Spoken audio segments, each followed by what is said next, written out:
Farm house से लेकर स्कूलों का और बारात घरों का भी संपत्ति कर घटा दिया गया है और ये दिल्ली के टैक्स पेयर के लिए कैसे फायदेमंद होगा। इस वक्त मेरे साथ दिल्ली की मेयर शैली ओबरॉय हैं। 38 दिन मिले मैम, लेकिन 38 दिन में मुझे लगता है जो काम हुए हैं ग्राउंड पे वो अब दिखाई देने लगे हैं। जी देखिए, आम आदमी पार्टी ने नगर निगम के चुनाव से पहले 10 गारंटी दी थी, तो उन सभी गारंटियों पे हम लोगों ने काम शुरू कर दिया है। अपने 31 मार्च के पहले टर्म से ही आपको दिखा होगा कि वो काम शुरू हो चुका है। जैसे कि साफ़ सफाई का काम है और हमारे पार्षद जितने भी थे उन्होंने अभी ओथ भी नहीं ली थी और अपने अपने वार्ड में सफाई का काम शुरू कर दिया था। दिल्ली सरकार ने बहुत बड़ा अमाउंट 400 करोड़ का अभी कुछ ही दिन पहले नगर निगम को दिया, जो अच्छा एजुकेशन मॉडल जैसे दिल्ली सरकार के स्कूलों में है वैसा ही एक एजुकेशन मॉडल हमारा एक सपना है। नगर निगम के स्कूलों की अगर हम बात करें तो आज की तारीख में उन स्कूलों की बदहाली है, तो उन स्कूलों पर भी हम लोग काम करने वाले हैं। जो संपत्ति कर घटाया गया है ये किस लिहाज से दिल्ली के टैक्स पेयर को फायदा पहुंचा पाए? जी देखिए, आपने अभी 1-2 दिन पहले ही एक नगर निगम ने 19 अप्रैल को एक ऑर्डर पास किया और उस ऑर्डर में साफ स्पष्ट शब्दों में ये कह दिया गया है कि जो MVC म्युनिसिपल वैल्यूएशन कमेटी की जो सिफारिशें हैं उनको 1 अप्रैल 2023 से लागू कर दिया गया है और वो सब जो रिकमेंडेशंस हैं उससे एक बहुत बड़ी राहत मिलेगी टैक्स पेयर्स को।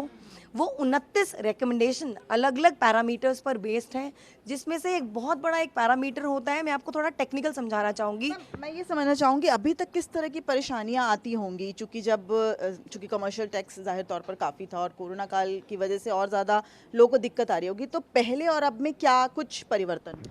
जी देखिए, जैसे एक यूज़ फैक्टर होता है, जो पहले कमर्शियल रेंटेड प्रॉपर्टी का जो यूज़ फैक्टर 2 हुआ करता था जिसको घटाकर अब 1.25 कर दिया गया है, जिससे एक बहुत बड़ी राहत मिलेगी। अब जो टैक्स पहले कमर्शियल रेंटेड प्रॉपर्टी वालों को देना पड़ता था अब उसको कम देना होगा।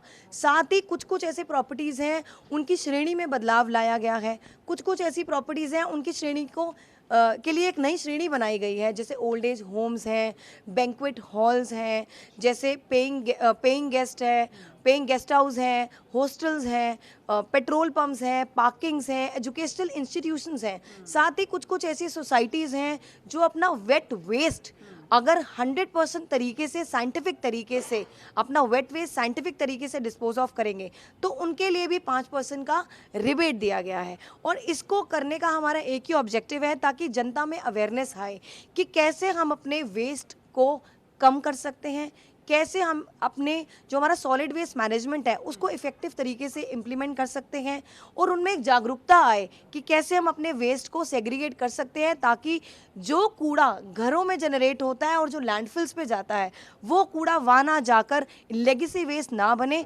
वहीं पर एट सोर्स डिस्पोज ऑफ हो जाए। अब ये काम आगे भी होते रहे, इसके लिए 26 अप्रैल को जो है वो चुनाव होने हैं और जाहिर तौर पर आम आदमी पार्टी ने एक बार फिर से आपको उम्मीदवार बनाया है, लेकिन बीजेपी ने भी अपने कैंडिडेट्स खड़े किए हैं। कितनी आश्वस्त हैं कि इस बार फिर आम आदमी पार्टी का ही मेयर और डिप्टी मेयर हो? जी देखिए, लोकतंत्र है, यहाँ पर सबको चुनाव लड़ने का हक है, तो हमें चुनौती तो बिल्कुल नहीं लग रही 26 को, क्योंकि हम सबको मालूम है हमारे पास आंकड़े हैं। पिछली बार भी हमने बहुत अच्छे नंबर से मेयर और डिप्टी मेयर का चुनाव जीता था और हमें पूरी तरह से भरोसा है अपने पार्षदों पर। और हम आपको फिर बता दें कि 26 को आप देखेंगे कि मेयर और डिप्टी मेयर दोनों ही आम आदमी पार्टी का होगा। और जैसे हम पिछले टर्म में जो 31 मार्च को हमारा टर्म ऑफिशियल तरीके से ख़त्म हो गया था, शॉर्ट टर्म में जो हमने काम किया, अब आने वाले 1 साल में आप उसकी विजिबिलिटी देखिएगा और 1 साल के अंदर आपको दिल्ली में बहुत बड़ा बदलाव देखने को मिलेगा। दिल्ली में बड़ा बदलाव देखने को मिलेगा। MVC 5 की सिफारिशों को लागू कर दिया गया है, जिसकी वजह से जो दिल्ली का टैक्स पेयर है, जो कि कमर्शियल प्रॉपर्टी जो थी उसका जो संपत्ति कर भरता था, उसमें अब उसको काफ़ी हद तक जो है वो फायदा होगा। कैमरामैन संजय राहुल के साथ दिव्या अग्रवाल, दिल्ली, न्यूज़ 24। नमस्कार, मैं हूं मानक गुप्ता।